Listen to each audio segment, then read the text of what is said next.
I believe that I think it's imperative that somebody have something going on outside of work, especially if you're running a company or you're very involved with any company. I see so many people they just get stuck in a rut, or they just get so ingrained in their work and they don't do anything. And they don't have any hobbies anymore. And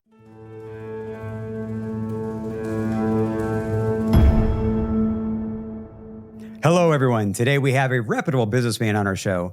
His upbringing taught him to navigate life's changes with stability and resilience. Moving frequently, including at the age of 16, forced him to adapt and support his family, emphasizing the importance of community and mutual assistance. From these experiences, he founded IntegraMSP on trust and collaboration. Working closely with clients, he offers technical services and proactive guidance, embodying the essence of a true technology partner. Please welcome President of IntegraMSP, Dan Gilligan. Welcome, Dan. Mark, thank you so much for such a great intro. I don't know what else I can say. Well, I could add to that you are a wonderful human being. You're also a member and a trusted member of my advisory board at Current Tech Solutions. And I can't say enough good things about you, sir. Thank you. So I do have a big question, and that is one, most recently I heard that you were on the road to recovery. Tell me, what is going on with Dan Gilligan? So road to recovery. So recently, I'm an avid runner, and I haven't been able to run for about 2 months now. I out during a run, right after Thanksgiving, I wound up breaking my foot. I wish it was a good story, but it's really not. It's a bad one. It's not like a bad one. A bad, what define bad? Well, I was hoping, when you break a bone, you hope that it's something great. Like, I was saving a grandma from a pack of wild coyote or something like that, but it's nothing quite like that. I was actually running in I live here in the Dallas area in Texas, and we have a lake called White Rock Lake. I was running home from that, and it was middle of the day in the afternoon, running up a street, and I saw a car coming. So I darted in between two parked cars and didn't look where I was jumping or darting, and wound up landing on what I now know is a bur oak acorn, which is, unfortunately, it's an acorn. So I broke my foot on an acorn. On an acorn. Story. Yeah. Goodness. A bur oak acorn is kind of a big acorn, but I still broke it on an acorn. So there you go. Wow. So you're running along, you dart in between two cars to get away from oncoming or for traffic, to be out of the way. You, in a sense, land on an acorn. At that point, did you roll the foot roll, and did you just hear a snap, a pain? I mean, what happened there? So that's an interesting part of this. I've heard people say that when you break something, you can hear it. I was listening to a podcast at the time. And yes, you can hear it. It was a very odd sound. And I didn't really ever feel pain quite like that before. I didn't even consider that I broke it. I was like, I just kind of kicked the acorn out of my way, and I was like, and then I just kind of stood there and collected my thoughts, and I started running again, and it hurt. Oh, wow. It hurt so bad. And I was like, I'm just going to run it out, because whoever's watching this that's a runner knows that you just run through the pain. I got to about a quarter of a mile, and then finally realized this is not good. I need to stop. Took off my shoe, literally saw something poking out on the side, and that's when I called my wife and said, I need you to come pick me up. Or I didn't really say it quite like that. I said, would you mind coming to get me? And then she said, what's wrong? What happened? And I'm like, I think I broke my foot. Goodness. Yeah. Wow. So breaking your foot like you did, what does that look like on this recovery? I mean, is this something many, many weeks, many months? I mean, where are you at there? So for me, it's a clean break. And all that really means is that it's broke. It's not like a hairline fracture or anything like that. But when the bone broke, it didn't like when it came back, it came back aligned. So I didn't have to have surgery, which is good. Oh, wonderful. I had to wear a boot for 2 months, and the doctor just said, give it a shot. Go ahead and try to start out walking, and then you can try to run, maybe just down the street, like a block or two, and see how it feels. I did try to run this happened about 2 months ago. I did try to run about a week ago. It felt pretty good. It didn't feel bad at all. I ran only a mile and a half on a treadmill, but the days after that, it didn't hurt, but I could feel something not right. So I'm taking another month off. So unfortunately, I'm used to running so much. I use running as a way to de-stress and just kind of collect my thoughts. And I have a lot of friends that I run with, so I miss seeing them. But sure. I've gained a lot of weight since then. So I've decided to pick up going to the gym, which is not something I normally do, but I figure I got to do something instead of just sitting around and eating food. So a avid runner, obviously, you said you do that to de-stress. You do that obviously as a friendship thing. You have friends that are runners, but now you're finding yourself at the gym to keep active. What is it about? It's a typically gym is not your scene, just the running aspect. So going to the gym, I'm sure it's probably hard getting that same feeling that you get from your run, I'm assuming, right? Like, at first it was, but I downloaded an app called Fitbod, and I have no skin in that game. It's a good app. And what it does is it creates a regimen of workouts for you, and it kind of learns what you can do. So if it wants you to lift, 40 pounds of dumbbell weight, and then it tells you to do 10 reps of that, and you can only do like 3, it'll understand that was too much, and it'll dial it back. And it targets different muscle groups. So I'm very OCD and anal when it comes to this, and I love the metrics of it. Like when I run, I use Strava. So this app really helped me with that satisfaction aspect of it. So I was able to see I'm able to see progress with it. And it kind of gamifies it a little bit. So it's made it more fun. And I actually, I can say safely after today's workout, I do get that feeling. It's like the runner's high, but you really have to push yourself. I mean, and that app really helps me do it. So wonderful. Yeah. And it's great that you found that. Once again, obviously the working out, it's important for your mind, your body, your soul, right? So you're in there, you do this thing, not the same feeling you get from the running, but by using the app, and it's like you understand being OCD about things. I mean, I track way too many things in my life on my device, and including, my daily diet, or how many hours that I'm not eating and fasting, and whether it's blood pressure, I get an app to track that, everything, Yeah. I sleep, I track everything. So I can understand that, and gamifying it definitely makes it a lot more interesting. And then it gives you something soon to is that history to look back on to see where you've come, and not just mentally know where you've come, but then you can see it, if I look at my weight loss journey and I can look at the graph and see what I'm doing, where my body fat's at. And with that graph, it's nice as something to reference. Yeah. And sometimes like, oh goodness, look where I was and look where I am exactly. today. It's amazing. Yeah. And I realize now that I need that. I need that for just about everything in my life to show progress. So it just helps. It helps me keep focused and stay motivated.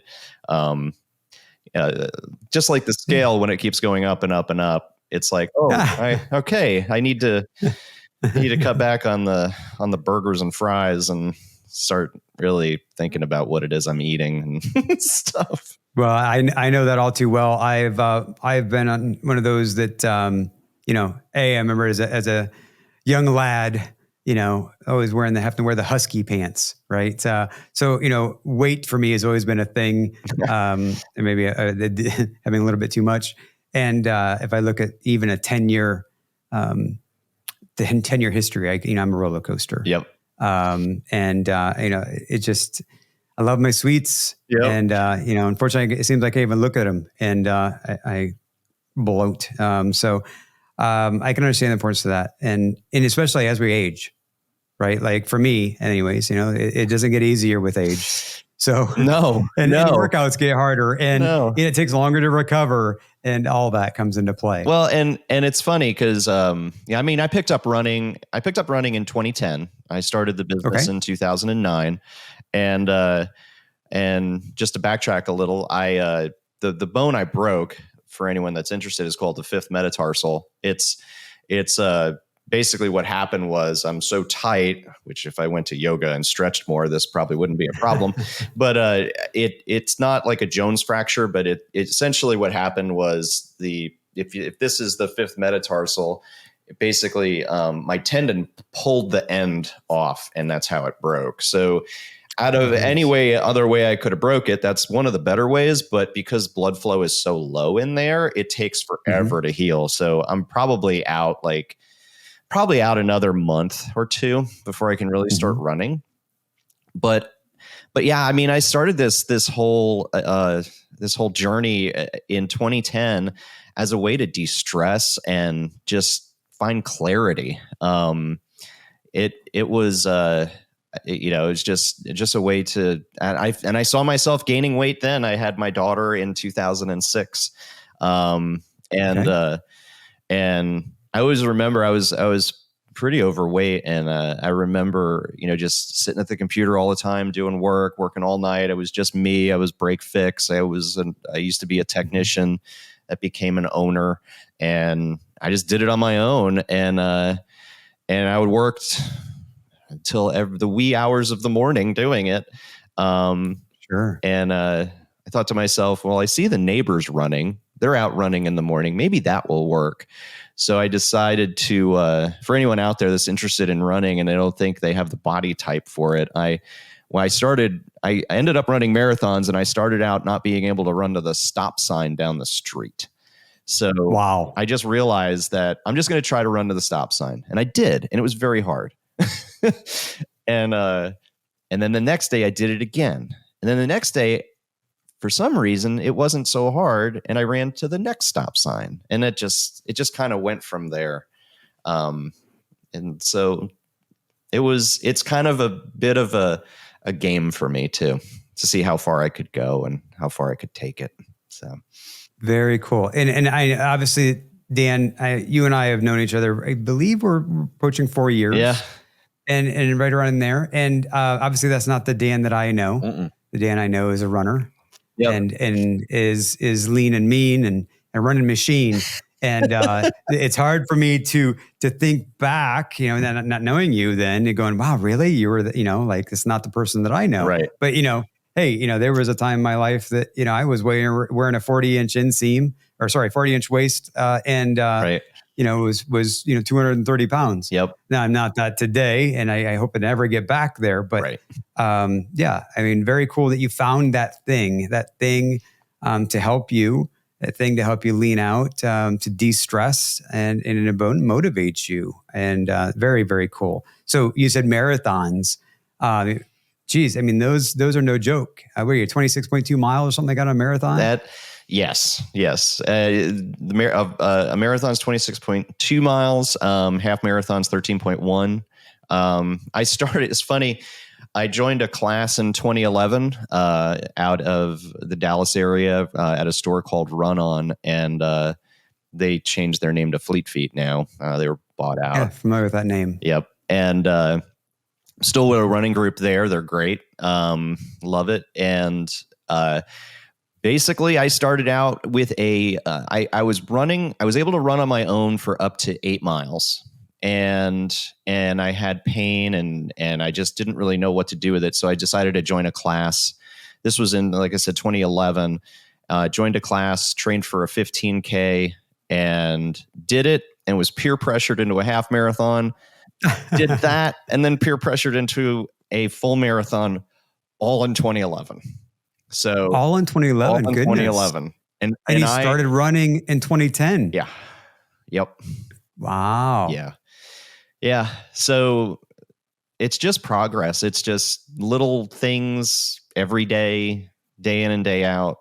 It's amazing. I mean, I never liked running. I never thought I would be a runner, but yeah. Yeah. One So step at a that's the time, side and of you me get there, outside right? of Like, computers that I just love the hobby. I mean, I also bike ride too. I don't do that as much as I'd like to, just because of the time commitment right now. It's a okay. lot, but yeah, it's really, really fun. And the thing, Yeah. I guess Yeah. the thing I Awesome. love too about it is whenever I go on conferences, like I know we've been together at different conferences in different Sure. parts of the country. I always love running in different neighborhoods, and you get to see different parts of the city that you never would. So that's really fun. So Well, I could say that I'm not the avid runner. I tried running at one point in my life, and ended up sustaining something going on in my knee that they couldn't quite figure out. But it was one of those things of waking up in the middle of the night screaming in pain coming from my knee, yeah, and kind of hung up my running shoes. But not too long ago, I find myself getting back on the. I do a lot of incline walking yeah, instead. That's typically my cardio is an incline walk. But last fall, I was working up to actually, you know what? Like I'm getting bored walking, especially you're walking for 2.5 hours on the treadmill. I got bored with it. right. So I'd start doing intervals and doing a jog. We're not going to say jog. We're going to say not really run, but a jog rather. And then I would find myself working that up. And next thing you know, here I am like jogging for, 5, 10, 15 minutes at a time, just because like I said, I was bored walking. Yep. Until I was in Chicago at a conference I was invited to speak at. And one of the mornings I was on the treadmill doing some incline walking. I got a text from one of my coaches, and he said, "Hey, let's go running." I'm like, "Dude, I'm not a runner. Get your butt out here." Right. It's Chicago, and I believe it was early October or something. That's perfect. It was raining. No, It maybe was not. early in the morning. Yeah. It was dark out, and he convinced me to go start running around these city blocks, which surprisingly went okay. Yeah. Yeah. Good for The you. conversation was hard as I'm, like trying to, Right. talk and run at the same time, which didn't, I'm the panting, dying. But then afterwards, I'm like, okay, that felt pretty good. I actually accomplished that, and not only that, but, the scary, of the city, right? Running down the streets and running sidewalks and traffic. And it was fun. Next day, I was on the treadmill again before I left the event in the hotel. And I think it was 55 minutes into my incline walk, and I was actually doing some intervals. And I'm like, you know what? I'm just going to finish it out and just jog the rest. That is awesome. And about that time, I felt and heard, I felt the pain and heard this noise in my right calf. And I'm like, just power through it. You'll be okay. Power through it. And with each step I made, the pain got worse. And it got to the point to where I just basically fell off the treadmill. And man. it took me months. I mean, even today, I still tender in my right calf. And my understanding is calf, muscle strains and whatever, things like that take a long time to heal. But it was very discouraging because I was doing so well with my, I guess my weight loss journey at that point, my fat loss journey. Because me, it's not about as much as the weight as it is the fat and how comfortable I feel in my skin and comfortable in my clothes. And I always use my example as, weight doesn't matter. If, go to the moon. What do you weigh on the moon? You're still the same body fat, right? But obviously you're not the same weight. It's all, based off of, it's all relative, right? So based off gravity. So my mind is like going, hey, it doesn't matter how what I weigh, it's how fat I am. And obviously it was important for me to lean out. And so that kind of gave me a setback most recently that, I had to find other ways of trying to cope with that. Yeah. So during your time, just like you found a way, hey, I'm going to go to the gym, as my mechanism to cope with, in a sense, the exercise I'm not getting by doing the running. But mentally, I guess my question for you is mentally, how were you handling the injury and not being able to run? It's hard. It's hard because, being the owner of an IT company, I really enjoy what I do. I love doing it every single day, but there's a level of stress there. And I found that running helps me de-stress. So, and without running, it became quite difficult and I could feel the stress kind of building up, and I didn't really have a way out of it. So, I would pick up eating or, beer, wine, and then I realized, what, this is kind of silly. So that's when I realized that I just have to do something else, and just committed to just going to the gym every morning, basically taking the same amount of time that I would with running and just going to the gym instead, which I've actually started to like. But I believe that I think it's imperative that somebody have something going on outside of work, especially if you're running a company or you're very involved with any company.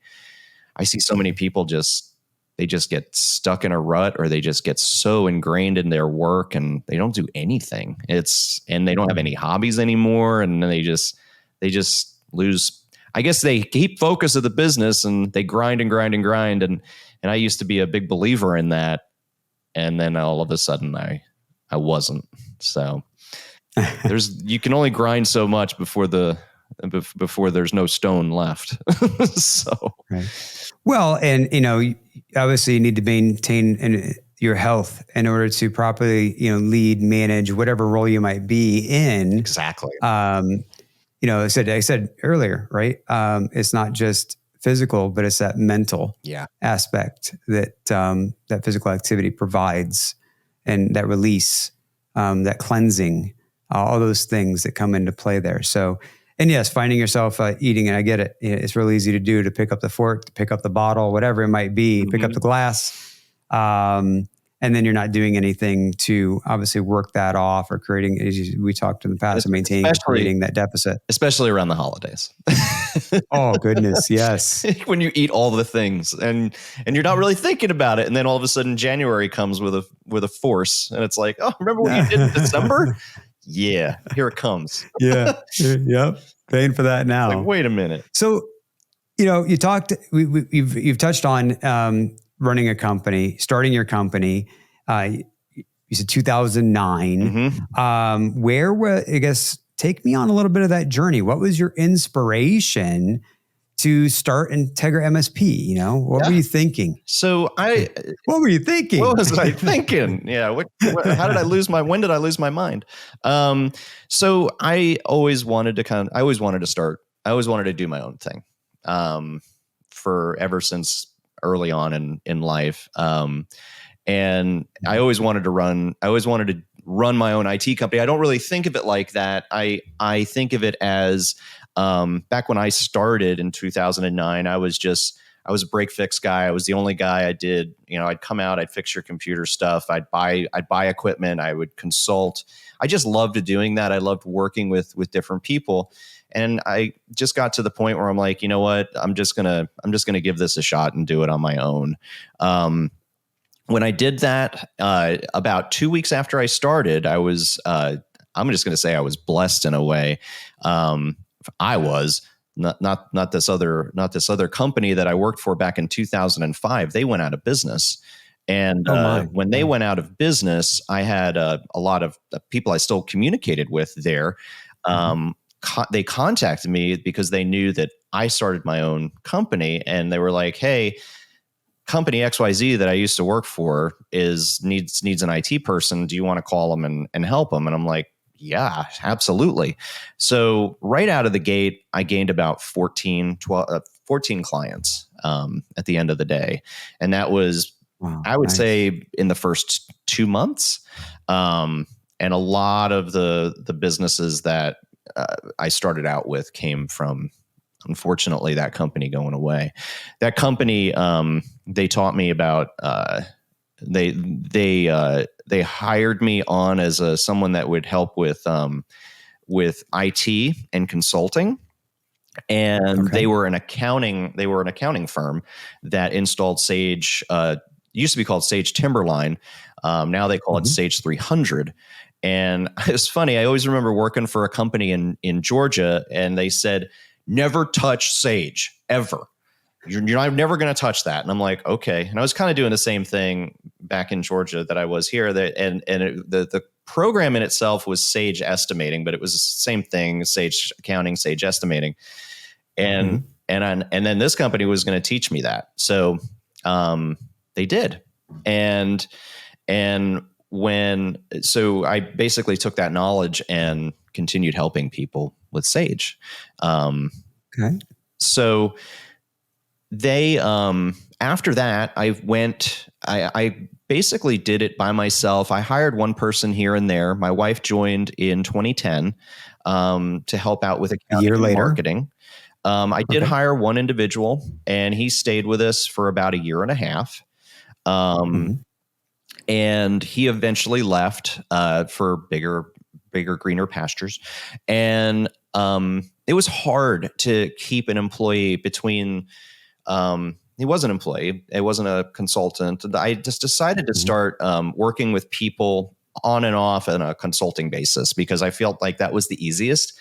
And it was really because I was break fix. I had no contracts. It was just like, you call me if you need something and we'll help. So I tried to expand that and I couldn't.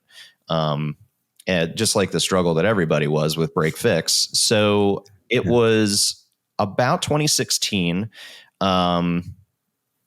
About 2016, I decided to. Well, I was working with a company called Continuum, and they were fantastic and great. And we used they have help desk services and knock based services, and we started going down that road. I still had an employee here and there, but what we were doing is we had kind of created this hybrid plan, if you will, which it was just monitoring, and then you just pay me as you need me for services.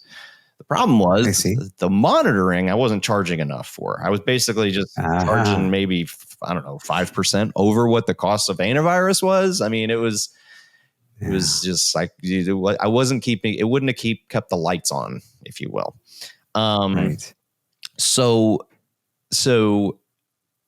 fast forward, that was 2016. 2017 was really the eye opener. I was doing everything pretty much the same. I mean, I had started doing kind of like a managed service light with antivirus and monitoring and stuff like that, but still pay as you go, break fix. And 2017, I remember going to a conference and it was hosted by Carl Polachek.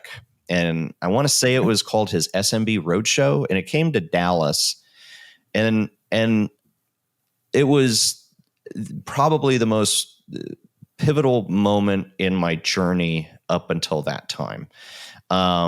He just the knowledge gained from that. And I wasn't part of a peer group or anything, but the knowledge gained from that was incredible.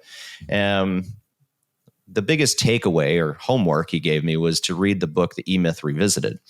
And in reading that book, I remember being on a plane and literally crying because I thought that everything I was doing was just me and it was all my mistakes, and I could never take a vacation, and really I could never get away from work, and I always got phone calls all the time.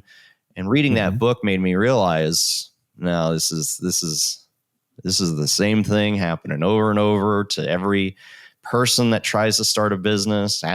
Delegation by abdication, and I always remember that because it's what I did. I would hire someone and I would say, "Go help that client," and then I would never look again. And all of a sudden, the employee would leave in about 4 or 5 months, and I'm like, and then the client didn't like them, so I was like, why? I don't know.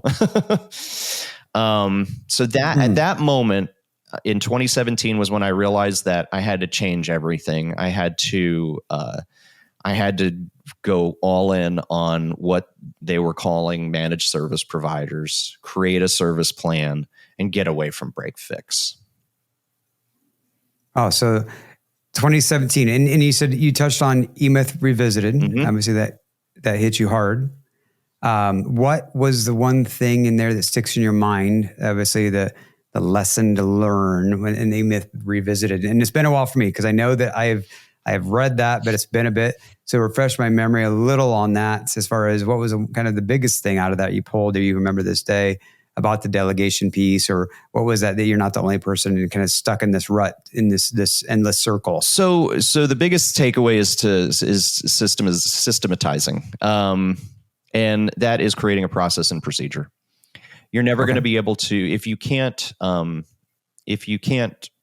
recreate it with a process, then then it's not truly a business. If everything is in my head, then there's no way I can delegate anything. True. Very true. So when I realized that, and I came to that conclusion that I have to get out of my own head of being the information silo. I use that term quite loosely now. I used to frown upon people that said that, because I was like, you keep the information guarded and close to yourself, and because you don't want anyone else to know it. Because if anyone else knew the stuff that was in your head, then you're not as valuable anymore, right?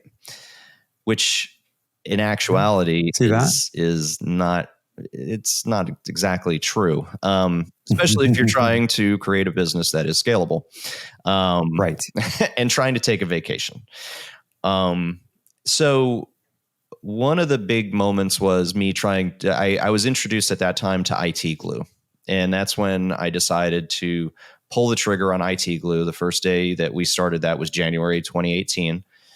And by myself, still with consultants, but I went out and I opened up my laptop, I opened up IT Glue, and the first document I remember making was how to set up a PC. And it was so difficult to do.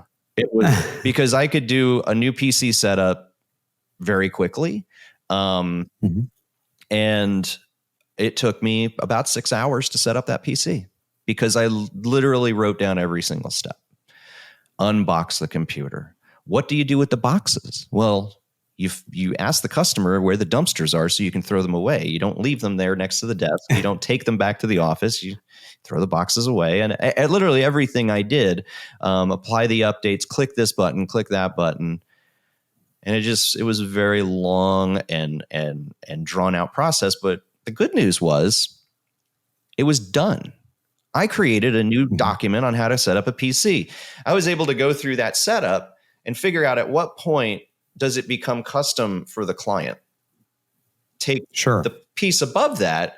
This is the way it is for every single person. Every single client is going to be this way from here on out.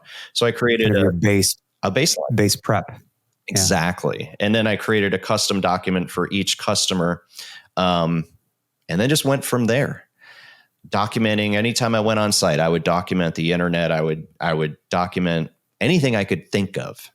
There's different tools and things out there that can help with this automation and adding information into IT Glue.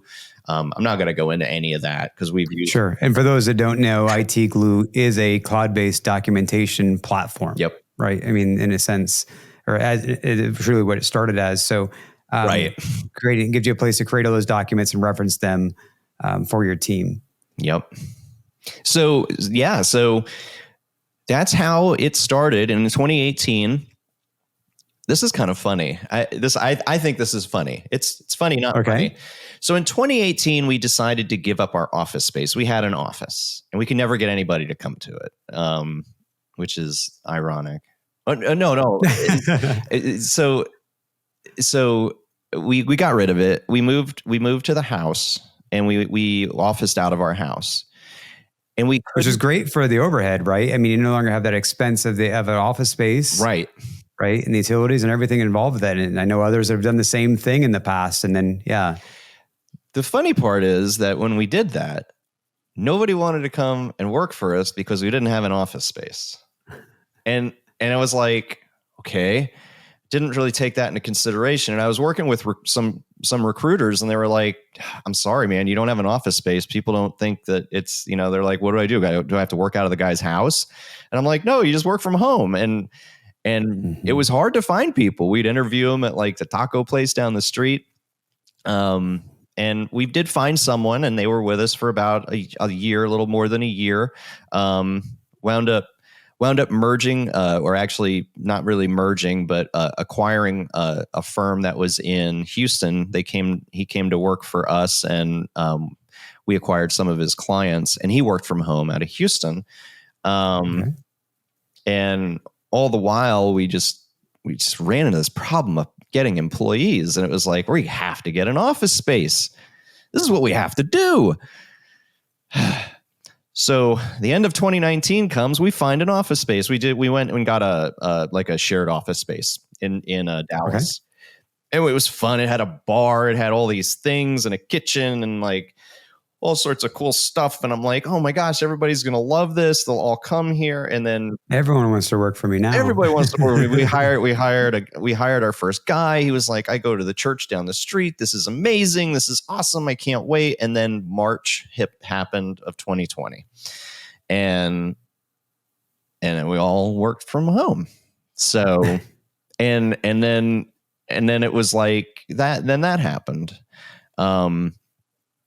So going down the road, I didn't like working from home. I'm not someone that does work from home. I don't do it very well. I either, some days I get distracted, some days I'm not distracted enough, and I'll work until the wee hours of the night, and I don't spend time with my family. So I like being able to have home time is home, and then work time is work. Is work. Yeah. That's when we realized that we were, and I was really nervous during COVID. I was worried that we were going to go out of business. I really wasn't sure what was going to happen. I figured, businesses are going to start to fold, and I just had no idea. And at the end of the day, it turned out to be one of the busiest times of ever. I need to backtrack a little bit too, though, because one of the other very significant things that happened during this time was I reluctantly joined the Taylor Business Group peer group. I'm going to give them kudos because they changed my life a lot. I met you through that. Yes. And it was my wife. I have to give kudos to my wife, Jennifer. She convinced me to do it. I wouldn't have done it because really? So his wife pushed you to do it? Oh yeah. Yeah, I was still of the mindset, even though I had gotten rid of the information silo, I was okay with sharing stuff with employees. But when it came to somebody saying that you're going to be in a peer group with other business owners, don't worry, they're not in your local area, but you're going to share all of your secrets with them. And I'm like, nope. And Jennifer convinced me that, you know what, just try it. And she used running as an example. You didn't like that, and you might like, it gives you somebody to talk to. Remember Carl Polachek, which kudos to him. He changed my life too. He got me to where I am now. But she's like, it's just going to be more people like that talking about their successes and helping each other grow. So. No, and yeah. So for me, prior to TBG and meeting you in a peer group, I had been in peer groups previous, or at least a peer group previous to that, a few years before that. And obviously, I met some of our other peers or in our current peer group through that. But yes, that's when I learned that, you learn to be comfortable getting naked in a sense with your business in front of others, right? Because you expose all, and they see it. And so, it adds, obviously, you start learning to trust others, and share ideas and concepts and what are they doing? What isn't working? What did they learn? Hey, go do this thing. I remember distinctively many years ago, one of our peers when we met is like, hey, you don't leave here without going home and changing your pricing. And you're going to message us when it's done. He was in South Florida, and obviously he needed to align with the market. But right.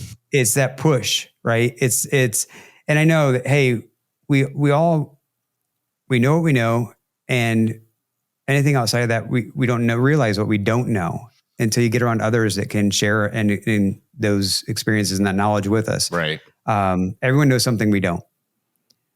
Getting and surrounding yourself with those that are, especially in our case, in the same business, has definitely helped me. And not only that, but held each other accountable. I'm sure that your wife may be holding you accountable. Now you have multiple people holding you accountable. You're going to do the thing you said you're going to do. Right. Are you going to make those changes? They're pushing you to make that change. So no, definitely I get the value of not only peer groups, but then you get into coaching, whether you have a business coach, a functional coach, a growth coach, all those things. There's no professional out there that doesn't have a coach. And it's not just when they're potentially doing something wrong. Let's take somebody like Tiger Woods, for example. Yep. Do you think when he's at the top of his game that he didn't have any coaches in his life? Nope.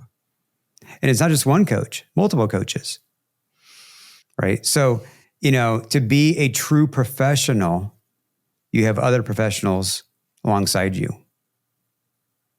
critiquing, helping you, advising you, and moving you in that forward direction. Yeah. And I could tell this year, I had the pleasure of taking the stage numerous times, at multiple events. I can tell you the biggest thing out of me was knowing that I could share my experience with others. And because of that, because I know what it's like to be out there and thinking you're alone. No one's ever been through what you're through. And here you are, you could speak to someone and understand, hey, look, these things, and this is how they changed your life or changed your business or got you through that thing you were stuck in. So yeah, definitely. That's great that you found wonderful value and thank goodness for your wife to push you in that direction. No, it's true. Right? That's awesome of her. I mean, not that she didn't believe in you, but she could see that there's more out there that's to learn from. Oh, 100%. And I bring, the example that was given to me was, remember when you joined Run On and because you wanted to do something more, you joined and you got coaching to do something more and you did something more. It was so funny because, I did more with running in a year's time frame than I ever done in my entire life with that. And it's funny. I've done more with IntegraMSP and I don't want to share in all of that glory because it's definitely my employees that share with me, because one thing I've learned is that without them, you got nothing. Without the team to support the business and make it, no, we can't do it alone. No. So we have been able to accomplish more from 2020 to 2024 right now than, quite honestly, since 2009 all the way up to 2020. So, and so 2020, you said you got this office space, fun office space. Like, hey, everyone's going to come work for us. Then the pandemic hit. Then everyone's working from home again, right? That's right. So I know because last fall I had visited you in Dallas. We had some meetings in Dallas, and I got to see this amazing office space here. And thanks. This building is just blew my mind, right? Oh, and then the view, oh my goodness, right? So how did you go from this fun, amazing space you were in through 2020, and then this amazing office? What happened between there? Obviously, from 2020 to 2023. Yeah, so we all went and worked from home. I was somebody that pushed to have everybody come back to the office pretty early on. We're in Texas, so the restrictions were much looser here than they were in other parts of the country. But after about the first 3 months, for me, because we were in a shared office space, it was the entire floor of a building. The building you were at is not the same building. But I started going into the office, I said, I after about a month, and I was literally the only one on the entire floor. So I would just walk around with my phone, taking calls and doing conferences on the entire floor.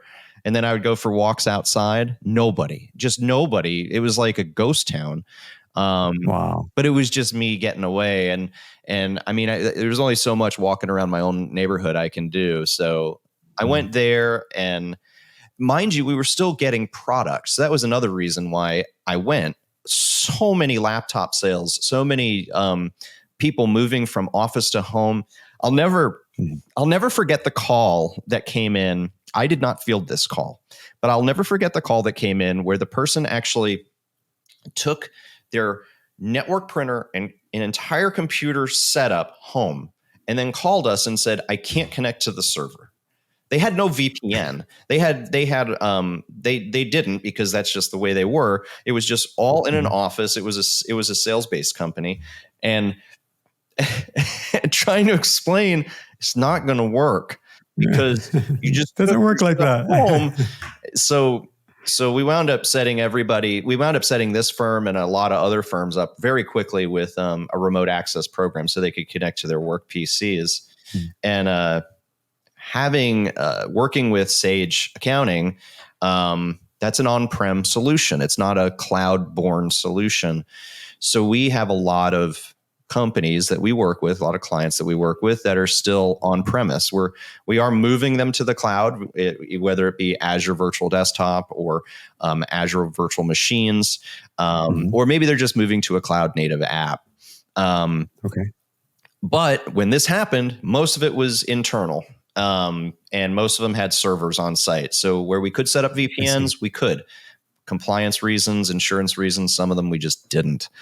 So we kept getting product in. So I would go in, I would get the product. And then I started slowly asking some of the employees, hey, this laptop's in, you go into the office, pick it up, bring it to this person's home. I just couldn't believe how busy we were. It was just stupid how busy we were. It was, but it was good. We actually hired someone during the first 2 or 3 months. I always remember, I don't know if you can recall when President Trump had the Blue Angels flying all over the country. Do you remember that? No, I don't. But okay. No, it sounds like obviously a very cool thing to have. It was happen. super cool. So I remember hiring the individual we hired. We went down to this park called Clyde Warren Park, and we watched the Blue Angels fly over. And I'm like, how is this for like your first week? So very cool. It was super cool. And that was great. We grew from a team of 4, and we're at a team of 7. So how did we get from mid 2020 to where we are right now? We had a 1-year note on this shared office space. So we let that fizzle out. And then we started looking for other office spaces, and we were kind of surprised that there wasn't really anything, like they weren't dropping the prices very much. But we did find an office space down the street that was actually $1,000 less than we were paying for the shared office space. And we just said, let's do it.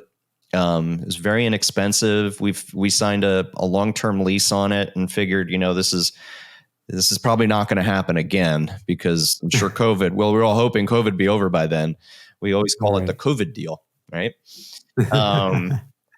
So then we moved into there and just kind of put our roots down and hired more people. And that's where we're at right now. We just extended an offer. We're continuing to grow.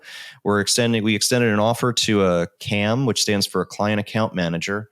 This is the second part of my journey, where, the first part was in 2017 when I started writing down all my technical knowledge, and now I give that to technical employees. Now I'm going to write down all of my sales and client relationship knowledge and give that to a CAM.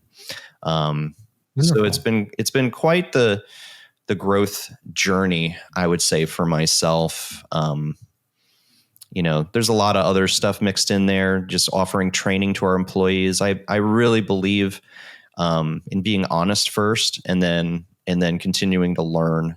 That's one of our core values is honesty.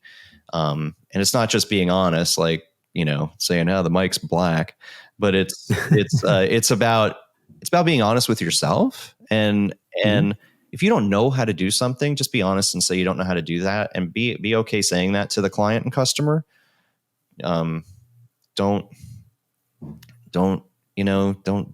lie to the customer. Don't lead the customer down a road that could fail. No, that's great. I would say, honestly, integrity goes a long way. And I truly believe that, yes, those that aren't, eventually that comes back and and hurts them. So, we try to be as transparent as possible and honest as possible, and lead with that. I'll be the first one to tell a potential prospect exactly, what we're doing and why, and that, we're not looking to band-aid things, and we really want to lead them in the right direction. And it's what makes sense. Yeah. I would want somebody to do that for me. And I would hope the same for you and your clients as well. So what do you stimulate? I guess, you said you've grown obviously over those past few years from 2020 on, and the new office space and bringing people in. What do you attribute to your current growth? I guess, what do you attribute to that? What strategies are you using? Where are you getting this new additional business? Yeah. So I have to go back to the E-Myth Revisited on this. One of the things that I feel like, and it's taken a very long time to get to this point, but one of the things that I feel like really contributed the most is standardization. When I was doing this on my own, I thought one of my strengths was I can just work on anything and it doesn't matter. And you have a WatchGuard firewall and a Sophos Sonic Wall firewall or a Meraki. Don't worry about it. I'll work on it. I can fix it. You have a Windows 2003 server, 8 Exchange server, Office. It doesn't matter. I could figure it out pretty quick, I think. That I have a technical. I do have a technical aptitude to fix things, and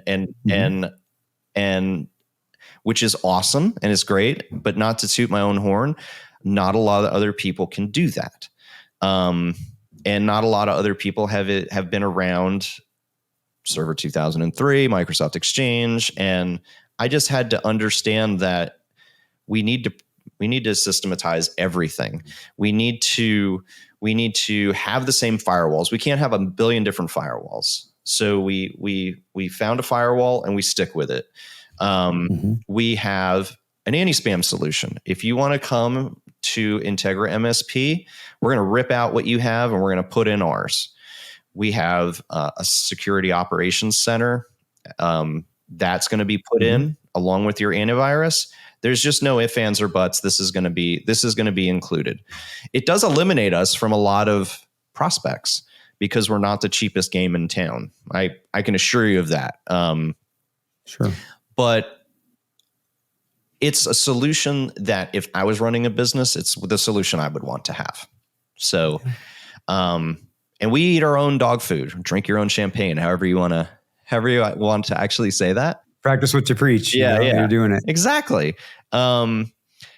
And we have all the same tool sets, the same anti-spam, the same antivirus, the same SOC, the same security awareness training. I'm a big believer that you need security awareness training, even though some people may think it's just stupid.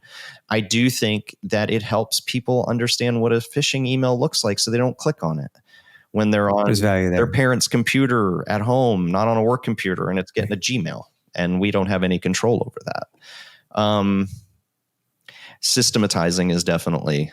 And systematizing and standardizing our stack, and then training everybody on it, I would say, is the single. Oh, I think you become way more efficient if you're specialized in a sense, or you narrow down your product line, your offerings, and then when you onboard a new team member, it's much easier because it's just now this one thing that you need to focus, not 5 different. I mean, everyone's different. Everything is different, right? And you can't do a lot of things well and efficient. No, that way. It's hard. It's hard to keep as fast as the world changes that we're in. It's hard to keep up with 5 different manufacturers and what their models are doing, or that version of the operating system, or what are the firmware and the changes. So definitely, I could see that being a little more specialized, or narrowing down your service offerings and standardizing how the importance. It's let's look at a fast food restaurant like McDonald's.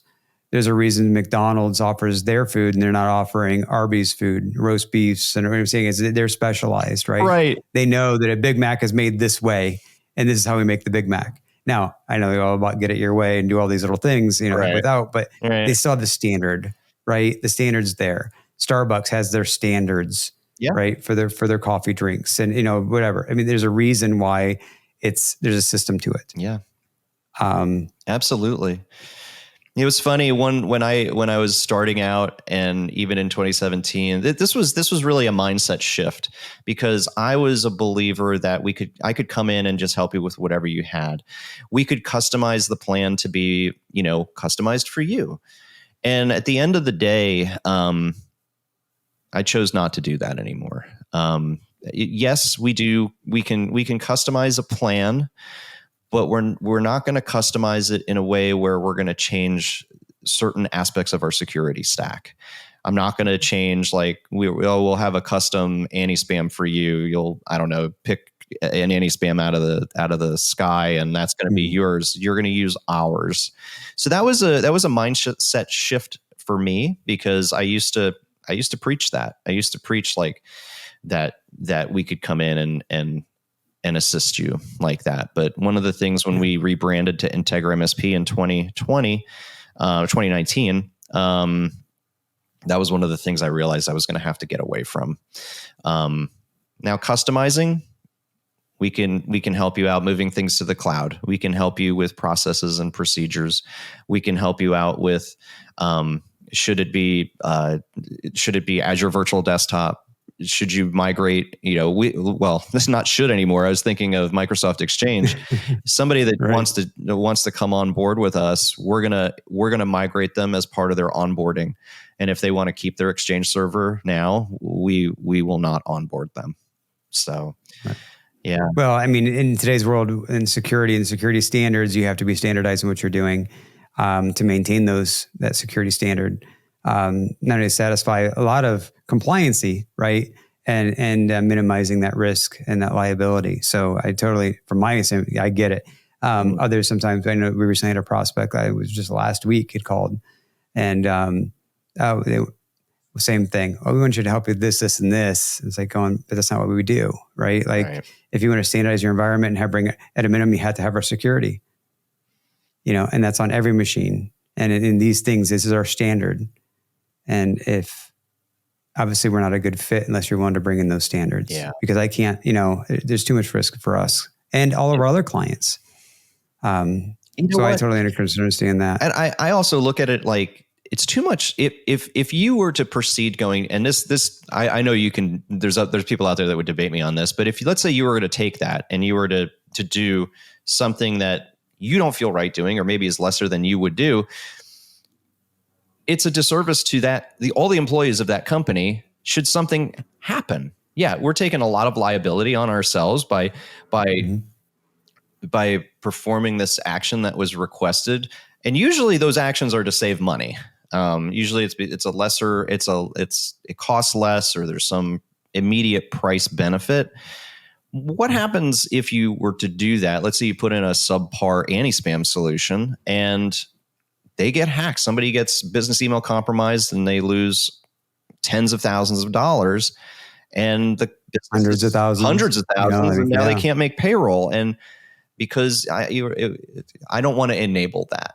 So it's, but it's education. I feel that, being able to educate our clients and educate even prospects that I'm talking to, if they don't want to choose or come over to IntegraMSP, every time I do a prospect meeting, I just hope that if they don't come across to us, then maybe they've learned something new that they can take to whomever it is that they're a good fit with. So, definitely. So we talk about IntegraMSP and kind of the beginning of that and how it's grown and transitioned over time. Let's touch a little bit on the very beginning of Dan Gilligan. In your intro, we talk about moving a lot. Oh, wow. We talk about obviously a significant time frame at the age of 16. Give me some backstory here on Dan as an individual in his youth, and the challenges you were faced with, the way you were raised, what things you've learned that helped mold you into the person you are today. So I grew up in upstate New York, and anyone from New York knows that upstate is anywhere not in New York City. So it was, my dad used to take the train into New York City. So Yep. It was a little town called Florida, New York, of all places. Moved from there. I realize now why we moved. It was the savings and loan crisis. My dad lost employment, and they were forced to move. So we moved to the South, which was I finished out my high school years in the state of Virginia, which was okay. But they don't, back then they didn't really care for me being from New York. I'll just say that as nicely as I can. But it was good. It was a good experience, and I enjoyed it. I remember I remember hearing about and starting to listen to a band's named Primus and Guar, which was based out of Richmond, Virginia. Richmond now is a totally different place than it was back then. You didn't really want to go into Richmond, but now it's supposed to be a really nice place. So I was like, I need to go back and actually look at it. My dad never got a job. My mother was employed. I finished school, and then it was decided that they were going to move to Georgia, and I went with them because I didn't know what else to do. And being what I now know as a people pleaser, I wanted to help my mom out as much as possible. I just didn't know what I was doing at the time. And moved to Georgia. Those people really don't like New Yorkers. Oh my. Okay. Yeah. So at least then I was well received after a while, but I will always remember everybody I came in touch with was just like, you ain't from around here, are you? And it was just this undertone where it was like, oh boy. Georgia has a soft spot in my heart. I still really, really like it. We lived in the Atlanta area. Where my parents moved was not real. It was Atlanta Metro, but it was pretty far outside of Atlanta Metro, South Atlanta. And so my dad had a stroke. My brother was learning disabled, but he graduated high school. When my dad had a stroke, that's really when I became people pleasing, helping my mom out with everything. And then I decided to move out of the state to just learn about computer systems. I had a job doing tech support for a memory manufacturer. That was the first time I was on my own. I lost all my money, and then I decided to move home. So back to Georgia area. Back to Georgia, moved in with my family, and that's when I realized I cannot live with my family. So did that and moved out on my own. Still was helping out my mother, and met my wife, who helped me understand that I probably needed to get therapy for that. I did that, and that helped out quite a bit. And when you say therapy for that, so what aspect of that are we talking? Are we talking about the moving? Are we talking about the father, the stroke, the brother, just disability, learning disability? What aspect? It was the people pleasing aspect is what it all boils down to. Okay. Yeah. Probably why I'm successful now, but I had to learn how to control it. It was uncontrolled. I didn't know what I was doing. I was spending more time with my family than I was with my girlfriend. And it was a problem. So realized that and fixed it. And then Jennifer and I got married in 2003. And that's when that was after 9/11. And that's when we decided Georgia wasn't doing very well back then, as far as the economy goes. And my mother and my brother were living with each other. They were doing good. I was distancing myself more from them in a healthy way. And I lost my job. She lost her job. We just kept losing our jobs. it was trying, to say the least. So that's when we decided to take the plunge and move to the Dallas area. She was originally from there. So. Okay. So as my next one was like, hey, why Dallas? Well, right? she's originally from Wisconsin, but she moved here as a young kid. So she had a lot of network here. So, and we were like, Dallas seems like an up and coming place and it's good for IT. So why not? Let's give it a shot. So, let's go back to, you talked about New York. What age was it when you moved away from New York? I was Virginia. I was 15. 15. Okay. So most of your childhood was in New York. So I guess my question is, what's maybe one precious memory in New York that you might have, since you did have almost your entire childhood, 15 years was there. What's one precious memory that sticks in your mind from being raised in New York? I used to play bass guitar.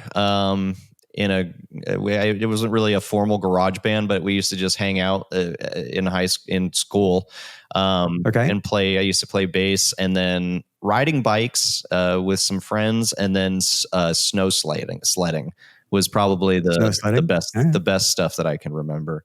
My dad was happy back then. I do remember that.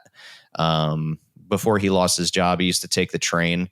I have an affinity for trains. I love trains. I love model trains. I'm one of those guys that very cool. I'm one of those guys they call a foamer, where you see a live train and you stop and you might take pictures of it. I learned the word foamer from a client that I was doing a Sage install at. That was actually a railroad company. And they said, yeah, really? We call you guys foamers. Yeah. So I was like, okay, I learned something new. I've never heard that word before. So thank you for sharing that with me. Right. So, so I thought that was funny. But I always remember the most memorable memory that I have with my father was I went to the top of the World Trade Center. And went to the observation deck when I was in 6th grade. And my dad met me at the bottom of the World Trade Center. And I just remember all the kids on the bus were like, that's so cool that your dad met you here. And I was just like, who cares? Because I was in 6th grade and that's the way I was. So, yeah. No, very cool. I mean, obviously we all have different memories or things we, cherish or, that stick in our head. And it's always interesting to hear what, what it is for others. Obviously New York is not an area that I've ever, obviously some New York State. You mentioned World Trade Center. I've never been to New York, right? Like, so I can imagine what that even was like, let alone being 6 years old. It was going to the observation deck of the. Geez, that's just nuts. Yeah, I still remember being on the outside looking at the other building where the antenna was, and you could actually see the building swaying. It was, oh my, it makes me queasy thinking about it at this age. Yeah. At that age, I thought it was cool, but no, it's like, ooh. When you're 6, the other thing I remember is standing at the bottom of it, looking right up at them, and almost falling over because I was so much shorter back then. Yeah. Oh, they're so tall. I know. So as far as like moving from Georgia to Dallas, any regrets making that move?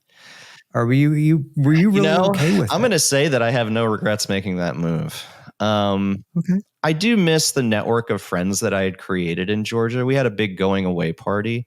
And we had it at Dave & Buster's, and that was a lot of fun. But I don't know if I would have been able to assimilate a crowd that of all those different types of peoples if we weren't moving, right? If we weren't moving away. Yeah. I mean, it was before we just got married. It was before we had our daughter. So it was a lot of fun. I was working for a really great company. I don't think they're around anymore, but I still communicate with one of the individuals there. And they taught me a lot. I didn't know what MSP was, but that was probably the closest thing to it. Okay. Yeah. And, no, I don't have any regrets, but I do remember Jennifer crying when we moved to Frisco at first. We're not there anymore, but, I remember her crying to me going, I screwed up. I made you move away from all your friends. And I'm like, you're going to tell me this now? like we just got here. So, but no, Yeah. I mean, just to see how much it's changed and the growth, and Dallas has been very nice to us. So it sounds like it. It sounds like you've had obviously a lot of success in Dallas, building your life and family in Dallas, right? Like, no, congratulations. Obviously, things are going very well for you, and you continue to grow and evolve. So, I guess when we look at this and kind of bring this home for us, I know that you're a very interesting individual, and we can no way touch on all the pieces and parts that I'd love to hear about. But,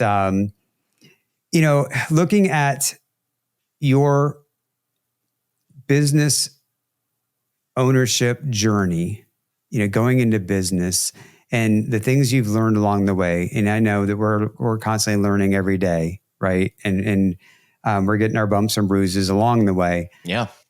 What's that one bit, or that one thing that might stick in your mind that you would want to tell an individual, or maybe Dan himself, prior to starting, your business journey?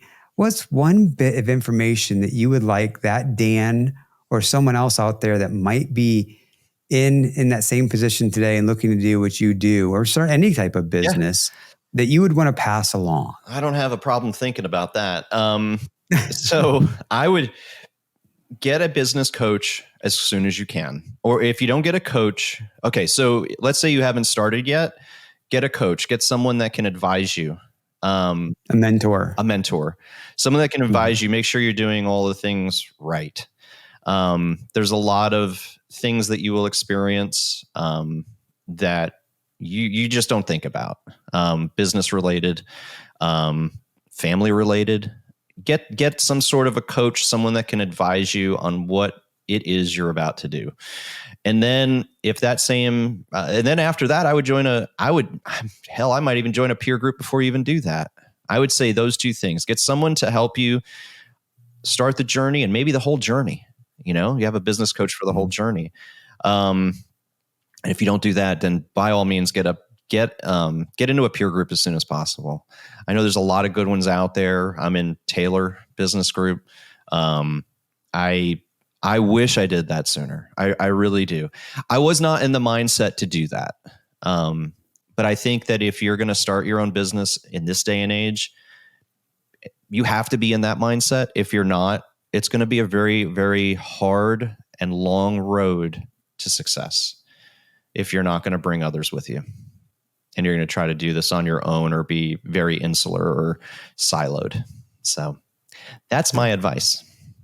All right. Well, that's very solid advice, and one that I don't think that I could possibly disagree with. The power of coaching, the power of learning, obviously empower and elevate.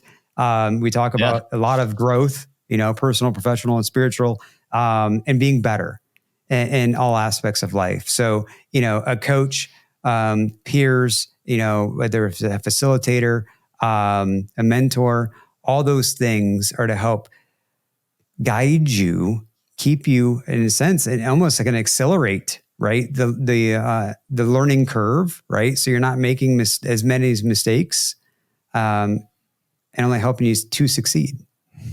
And like I said, that's powerful. So Dan, thank you so much for joining us for this episode. It was an absolute pleasure to have you. I can't wait to look forward to seeing you in just a few short months in person. I know, right? All right. Hey, until then, thank you for the opportunity, Mark. Very absolute gracious. Pleasure. All right. Until next time, I'm Marc Thomas, and thank you for joining Empower and Elevate.